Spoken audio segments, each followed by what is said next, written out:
سلام میکنم خدمت شما دوستان و همراهان عزیز گلو وردپرس. دوستان توی این آموزش میخوایم با هم دیگه فیلترهای وردپرس یا همون هوک های نوع فیلتر رو تمرین بکنیم و یاد بگیریم که چجوری ازشون استفاده بکنیم. تو آموزش قبلی من اشاره کردم که وردپرس دو نوع هوک داره، یک سری اکشن هوک ها هستن و یک سری هم فیلتر هوک ها. اکشن هوک ها همونطور که اشاره کردیم و گفتیم برای انجام یک کار خاص یا عملیات خاص توی زمانهای خاص. مثلا ما بهش میگیم که آقا وقتی یه کاربر جدید ثبت نام کرد بیا فلان کار برای ما انجام بده، بیا ایمیل بزن بهمون، بیا مثلا کاربر رو ریدایرکت کن یا مثلا هر کاری. اما فیلتر هوکا فلسفه استفاده ازش اینه که شما وقتی میخواید از یک مقداری از پیش تعریف شده رو تغییر بدید، حالا یا مثلا ادیتش بکنید یا مثلا کلا پاکش بکنید، یه چیز دیگه به جاش بنویسید، از فیلترها توی وردپرس میتونید استفاده بکنید. مقدار اینجا منظورم چیه؟ مقدار میتونه هر چیزی باشه. مثلا توی سایت مثلا من برم توی مثلا مثلا این عنوان های مثلا نوشته ها یک مقداره، تایتل نوشته ها، یا مثلا قیمت محصولات. مثلا من برم تو صفحه شاپم،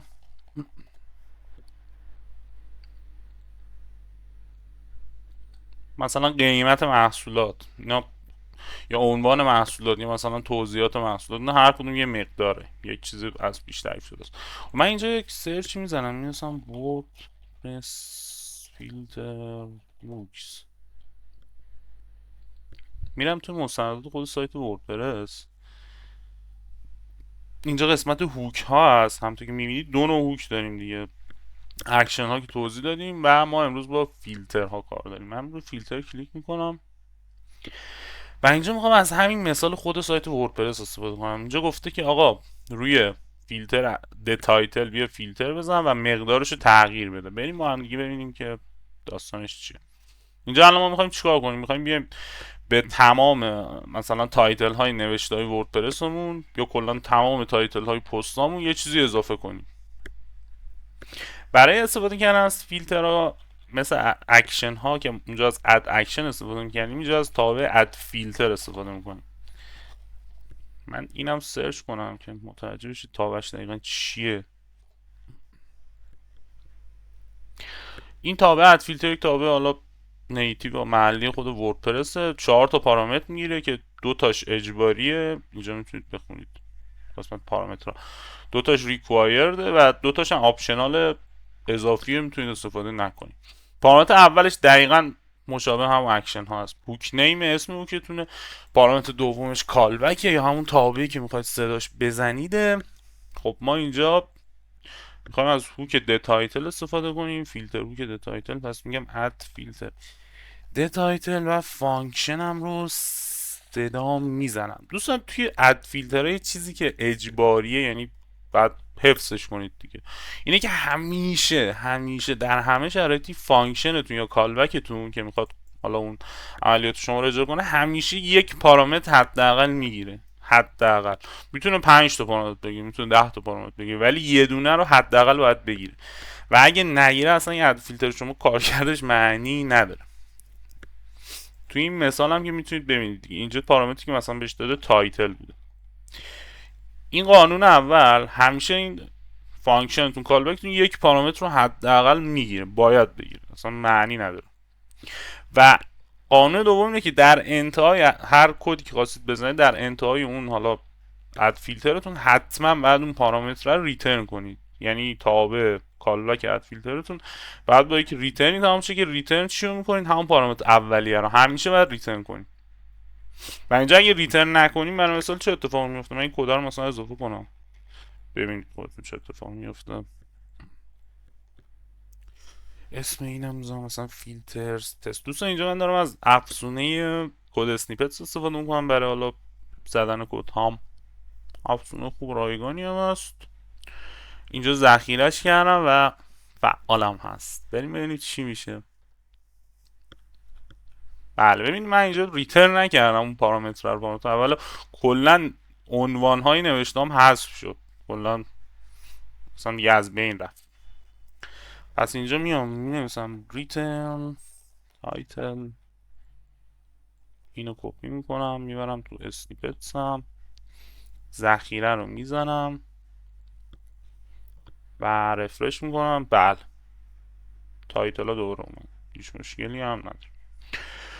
خب اینجا توی مثال خود وردپرس گفته چی؟ گفته بیا به تایتله یه د اولش، د انگلیسی اولش اضافه کن و یه مثلا کلمه واز فیلتر. ما از دقیقا همین استفاده میکنیم. من کپی میکنم به جای میذارم، دارم کدامو مرتبش کنم و بریم ببینیم چه اتفاقی میفت. ذخیره رو هم میزنم و رفرش میکنم. بله اینجا همونطور که میبینید اومد خیلی راحت به تمام تایتل های حالا کل سایت. فکر میکنم رو محصولات هم این کار بکنه این هوک دیگه.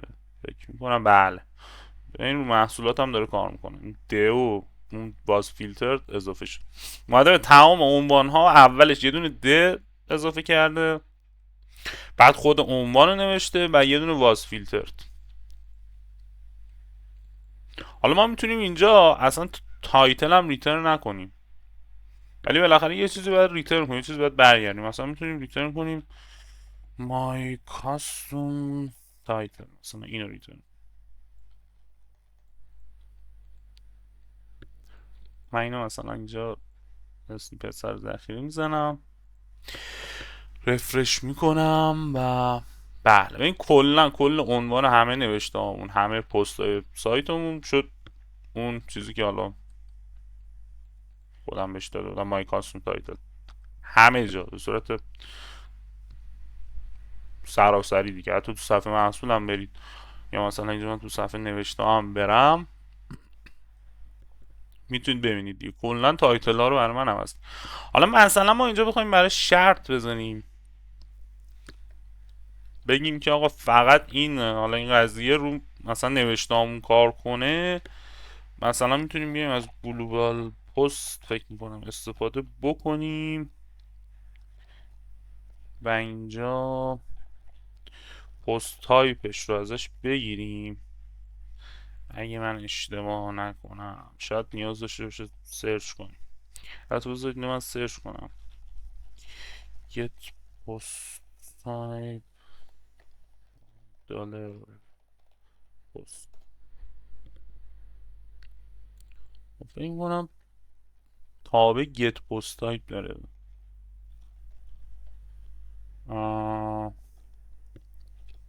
یا اینطوری بعد ازش استفاده کنیم.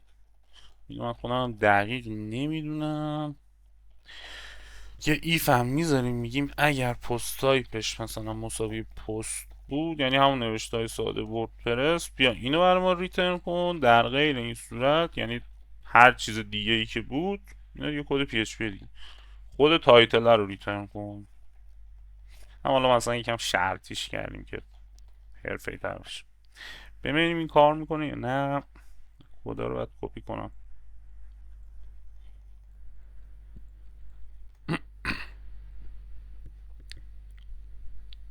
خب اینجا رفرش میزنم. بله ببینید تو نوشته ها این قضیه برای ما انجام میشه، یعنی همه عنوان ها عوض میشه ولی تو محصولات دیگه نباید کار کنه دیگه. بله تو محصولات دیگه کار نمیکنه. اینجا ما اومدیم برای شرط گذاشتیم، مثلا گفتیم آقا بر اساس پست تایپ کار کن. اگر پست تایپ حالا اون پست وردپرس پست بود یا همون نوشته وردپرس بود بیا تایتلش رو عوض کن این بذار. اگه نبودم که مثلا محصول بود چه هر چیز دیگه غیر از پست بیا مثلا خود تایتلش رو برگرد. اینطوری ما اومدیم از این مثال استفاده کردیم. این مثال بعدی از همین سایت وردپرس، مثالش هم بعدکی نیست خوبه، مثالش البته خیلی کمه. بعد خب میریم دنبال مثال خودمون دیگه. مثالش مثل که تموم شد. این مثال هم فکر نمی کنم به درد ما بخوره. آره این مثال هم خوبه. یا مثلا اومده توی این مثال به تگ بادی کل صفحات، نه اینجا من اگه اینسپکت بزنم فرانت سایت هم تگ بادی داره، یه سری کلاس هم این تگ بادی گرفته، کلاس مثلا RTL هوم بلاک فلان. این فکر میکنم توی این مثال اومده به کلاس های تگ بادی یه کلاس حالا جدیدی اضافه کرد. بریم اینم چیز کنیم انجام بدیم. من می‌نویسم اد فیلتر مجدد پارامتر اول هوک نیم هم می‌نویسم که بادی کلاس فیلتر اون که بادی کلاس یک فانکشن هم به صورت اینلاین تعریف میکنم. پارامتر اول اسمش رو هر چی دوست دارم میتونم بذارم. اصلا اسمش رو میذارم my body classes. هر چی دوست داشتید شما میتونید بذارید. اینجا باز من اگه چیزی رو ریترن نکنم بریم ببینیم چه اتفاقی میفته. تگ بادی اون احتمالا بدون کلاس میشه فکر میکنم.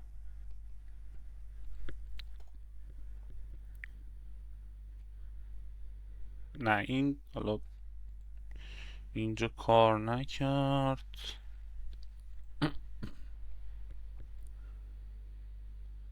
خب بریم از همین مثلا همینجا استفاده کنیم ببینیم که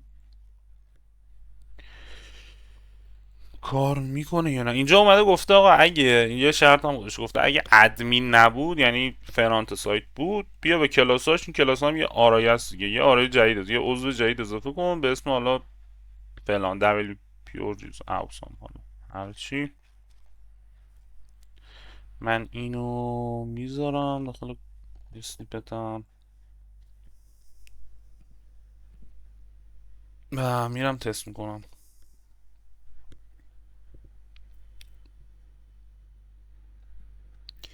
بله اینجا باید ببینیم که به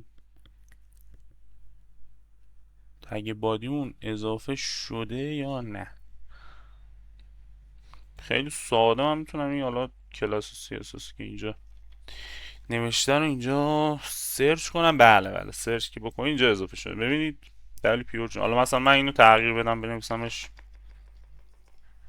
مثلا بنویسم my name is فلان بعدم این کلاس رو اضافه کنم. حالا مثلا برای تست دیگه. بله ببینید این کلاس CSS my name is فلان رو اینجا برام اومده بهش اضافه کرده. ولی خب این شرطی که ما گذاشتیم فقط رو فرانت کار میکنه. گفتیم اگه ادمین نبود. این حالا این علامت نقیضه یعنی نبود، یعنی برعکسش کار. اگه ادمین نبود بیا حالا این کلاس رو اضافه بکن به تگ بادی. خب یه مثال خیلی پرکاربرد دیگهش اینه که مثلا شما یه وردپرس یه چیزی داره، یه صفحه ساز پیش‌فرضی داره به اسم گوتنبرگ. مثلا یک برگری که ما ویرایش بزنیم خودش پیش‌فرض میاد با گوتنبرگ این رو ویرایش میاد. خیلی حال نمیکنم با این قضیه و برای غیر فعال کردنش میاد چیکار میکنم، میاد تو قسمت افزونه ها یه پلاگین رایگان هست اینو نصب میکنم. مثلا گوتنبرگ رو اینجا سرچ کنم پلاگینش رو برام بیاره دیگه. با پرس کلاسیک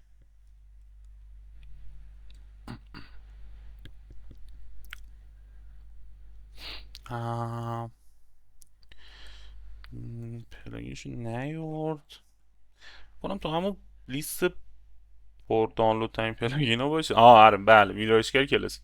اینا مثلا من اگه نصب بکنم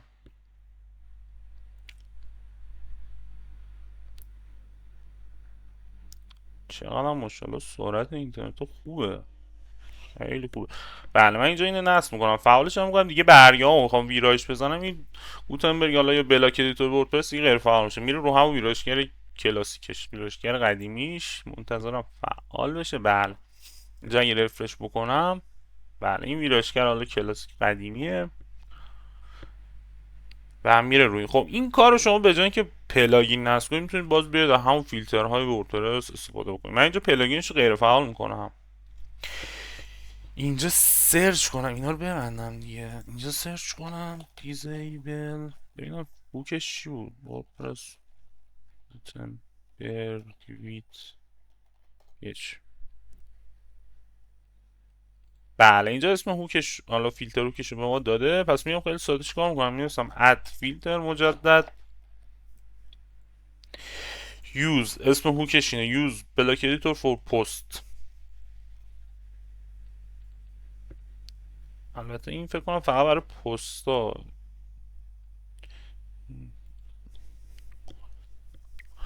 غیر فعالش میکنه. آره این برای پستا فعالش میکنه. ما میگیم آقا برای پیجا میخوایم حالا ببینیم کار میکنه. و اینجا یک فانکشن رو بهش اضافه میکنم به صورت اینلاین و این فیلتر رو شما اگه سرچ کنید همون پست حالا برید توی رفرنسش همون مستنداتش. این فیلتر یه نوع فیلتریه که دوستان خروجیش باید یه بولین باشه. این اینجا دقت کن که خروجیش ریترنش یعنی یه توره یا فالسه، یعنی میگه آقا میخوای از گوتنبرگ برای صفحاتت استفاده کنی یا نه. پس شما میگید بهش نه، ریترن فالس. اینجا دیگه مقدار خاصی لازم نیست ما بگیریم. حالا یه ذره شاید الان گیج بشید، اینجا مقدار خاصی نیاز نیست بگیریم، فقط صرفا میگه آقا نه نمیخوام از این استفاده کنم. بریم اینم بذاریم این قدیمی ها من پاک کنم که دیگه خیلی شلوغ نشه.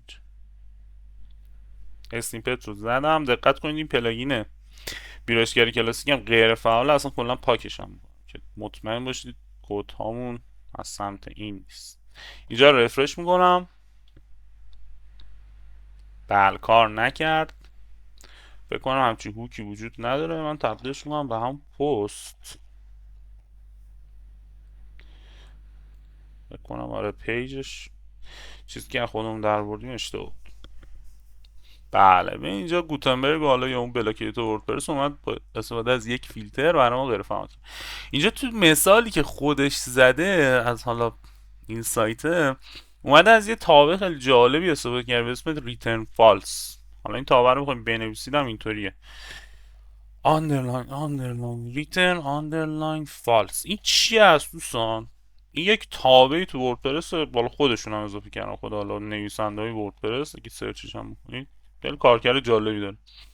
کار خاصی نمیکنه، فقط صرفا میاد برای شما ریترن فالس میکنه، یه فالس رو برمیگردونه. یعنی به جای که شما حالا یک فانکشن اینلاینی تعریف کنید و اینجا ریترن فالس بزنید، میتونید صرفا با استفاده از همین تابع تو قسمت پارامتر دوم ریترن فالس رو انجام بدید به این صورت.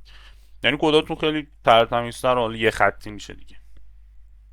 بریم اینم تست کنیم ببینیم کلا شد یه خط.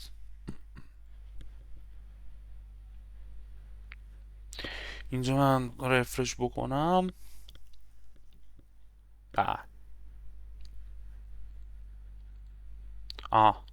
این چرا دوباره شد پست، دوباره شد پیج. اینجا چیز بوده، اینجا پیج بوده. بله من دوباره کپی میکنم، یه بار دیگه رفرش میزنم و بله ویرایشگرش کلاسیک شد.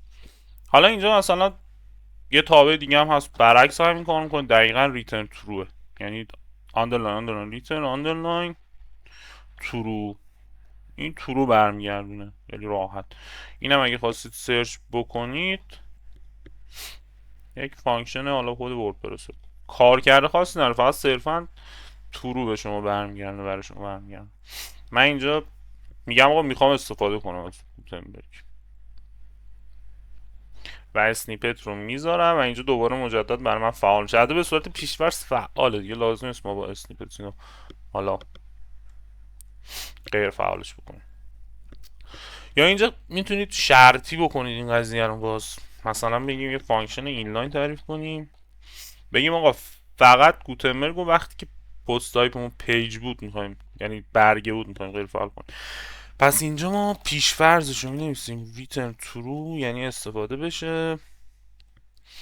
بعد میایم از گلوبال دلار پست استفاده میکنیم، مثل اون مثال قبلی پست تایپش رو میگیریم، پست تایپ مساوی get post type. get post type هم یک تابع خود وردپرسه و باز if میذاریم، میگیم آقا اگه پست تایپمون مساوی بود با پیج یعنی همون صفحه برگه های وردپرس، نمیخوام از گوتنبرگ استفاده کنم ولی بقیه جا اوکیه میخوام استفاده بکنم. اینو میریم ذخیره میکنیم، برگمون رو میایم ویرایش میزنیم. ببین توی برگه یا پست تایپ پیج این غیر فعاله، ولی مثلا توی یک نوشته من میخوام ویرایش بزنم، بله میره روی حالا گوتنبرگ. توی محصولات هم دوستان این نکته هم میگم، توی محصولات کلا غیر فعاله، یعنی خود ووکامرس این قضیه رو اعمال کرده، شما نمیتونید اینو تغییر بدید. تو محصولات باید به کلاسیک چیز باشه. البته فکر کنم الان محصولمون هم چیز شد، شاید هم جدیدن عوض شده. نه تو محصولم مثلا اینجا باز میتونیم بگیم اگه پست تایپش پیج بود یا یه شرطمون رو ذره حرفه‌ای‌تر کنیم. پست تایپمون پروداکت بود، میایم غیر فعال کنیم، یه از یا استفاده کردیم اینجا و میریم این رو تست میگیریم و اینجا اگه محصولمون رو حالا رفرش بکنیم تو محصولم غیر فعال میشه، ولی همچنان تو نوشته حالا و بقیه پست تایپ های وردپرس این بلاک ادیتور فعال. خب دوستان، این از نحوه استفاده از فیلترها. باز میگم شاید یه ذره این کارکردش براتون پیچیده باشه، ولی چیز خاصی نداره. اینکه شما یک مقداری رو میگیرید از پارامتر ورودی و همونو یه تغییراتی روش میدید، حالا با شرط بدون شرط یا هرچی، و در آخر پسش میدید. ویژگی مشترک فیلترانی که همیشه شما باید یه چیزی رو ریترن کنید، حالا یا ترو فالس باید ریترن کنید یا خود پارامترتون رو ریترن کنید. خلاصه اینکه چیزی ریترن نکنید دچار مشکل میشه اون فیلتری که دارید ازش استفاده کنید. خب حالا ما میخوایم توی قسمت دوم این ویدیو که الان شروع کنم یک مثال خیلی حرفه‌ای تری بزنیم. اینجا ما میخوایم خودمون یک فیلتر تعریف کنیم و بیایم ازش استفاده کنیم. و اینجا من یک پلاگینی نوشتم، خیلی پلاگین ساده ای، هم چیز خاصی نداره. من برم داخلش هست. بله این هست پلاگینم. کلا 2 تا فایل PHP داره. من لازم برم فعالش هم بکنم، اینا هم دیگه ببندیم.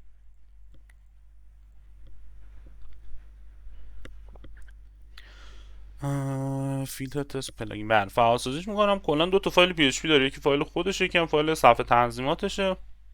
اینجا ما یک صفحه تنظیمات براش حالا اضافه کردیم به اسم فیلتر تست. داخل صفحهش که بشید یک حالا مثلا صفحه تنظیمات، این قسمت محتوا، این قسمت مثلا عنوان هامون، سایت بارمونه، و این رو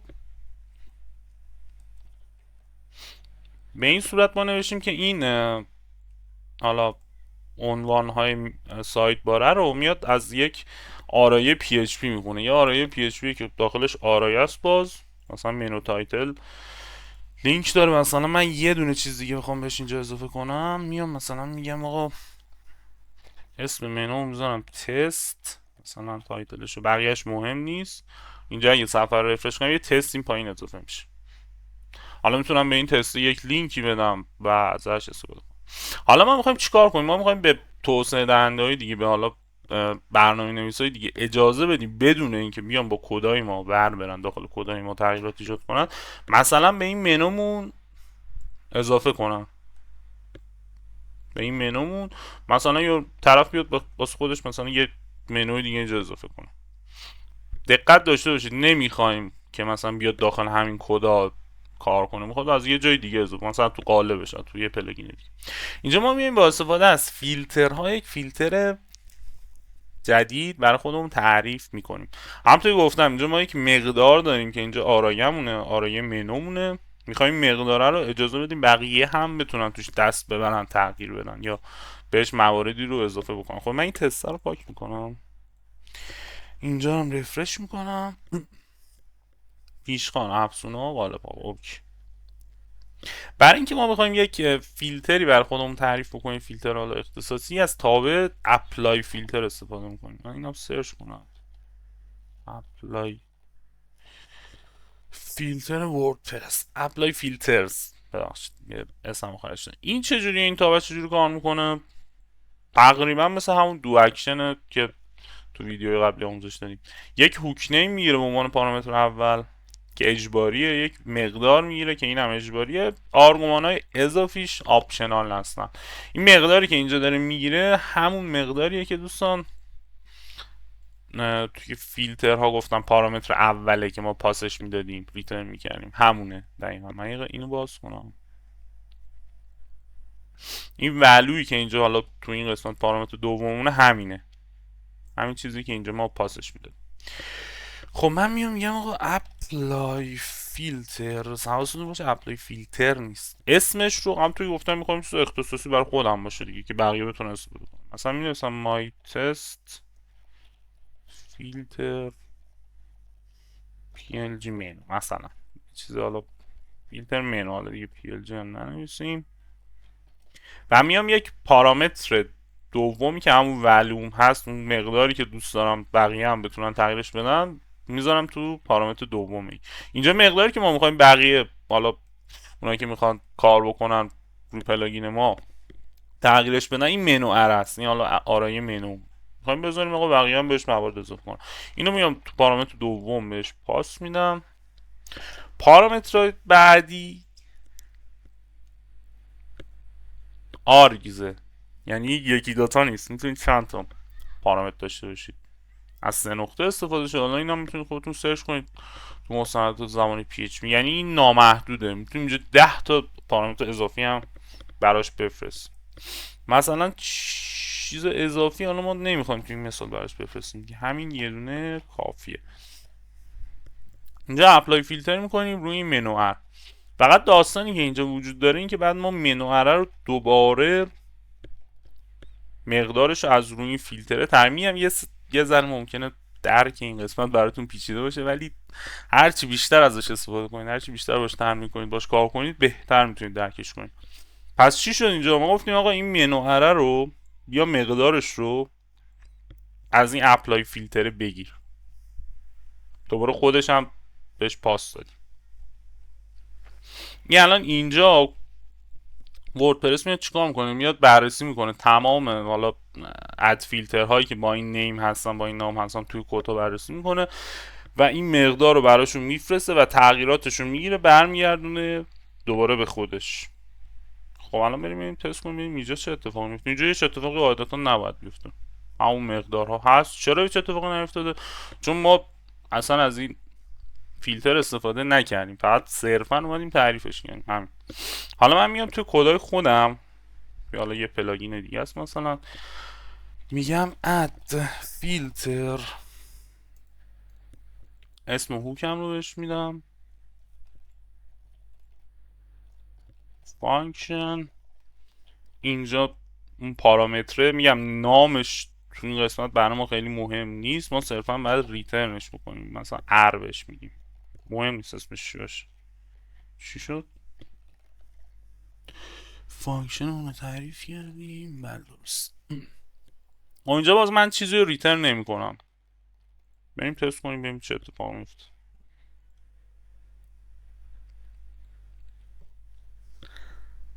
بله همونطور که میبینید وقتی ما چیزی رو ریترن نکردیم، چیزی رو برنگردونیم، این منوه کلا حذف شد دیگه، هیچی برای ما پرینت نگرفت. چرا؟ چون اینجا ما آخرین مقدار دهی که به این منو اره کردیم، یعنی یه بار اومدیم خودمون تعریفش کردیم، توش حالا 3 تا آرایه ریختیم و یه بار دیگه اومدیم مقدار دهیش کردیم با استفاده از این فیلتره. اینجا وقتی توی اون حالا کدامون اومدیم از این فیلتر استفاده کردیم و هیچ چی ریترن نکردیم، یعنی چی؟ یعنی خالیه. این یعنی خالی. اگه من اینجا بردام هم ازش بگیرم، مقدارش خالی چی توش نیست. اصلا فکر کنم نال بده. آره نال میده، اصلا وجود نداره. حالا اگه ما اینجا می اومدیم مثلا به جای اینکه هیچی ریترن نکنیم، مثلا میگفتیم آقا ریترن یه دونه یه آرای خالی، همین.